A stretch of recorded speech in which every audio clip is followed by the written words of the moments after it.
नमस्कार मंडळी, खूप दिवसांनी आलोय विहिरीवरती पोहायला. हे बघा, गणेशराव मी दोघच आहे आम्ही आता. आणि सकाळची वेळ आहे, यात्रा आहे आमच्या गावची. खूप भारी वाटते की बघा अशा पद्धतीनं विहीर आहे. आणि ज्यावेळेस तुम्ही विहिरीवरती किंवा खूप दिवसांनी येता पोहायला त्यावेळेस अतिशय सावकाश पोहावं. शक्यतो खाली येऊन म्हणजे पायऱ्यावरून खाली उतरून पाण्यामध्ये उतरावं.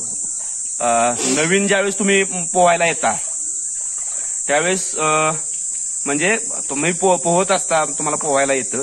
पण ज्यावेळेस तुम्ही गॅप पडतो 1 वर्षाचा 2 वर्षाचा, त्यावेळेस शक्यतो वरून उडी मारणं टाळावं किंवा खोची मारणं टाळावं.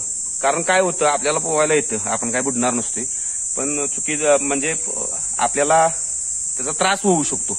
त्यामुळे थोडा वेळ 1-5 मिनिटं पाण्यामध्ये असं पोहल्यानंतर आपण उडी किंवा खोची मारावी. आणि आता आमचे गणेशराव काय सांगतायत बघूया. जास्त दिवसानं पोहायला आल्यानंतर कसं पोहावं.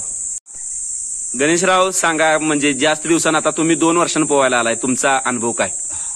भरपूर दिवसातून पोहायला आल्यानंतर जरा कसं वेगळंच वाटतं, जरा फ्रेशपणा वाटतं.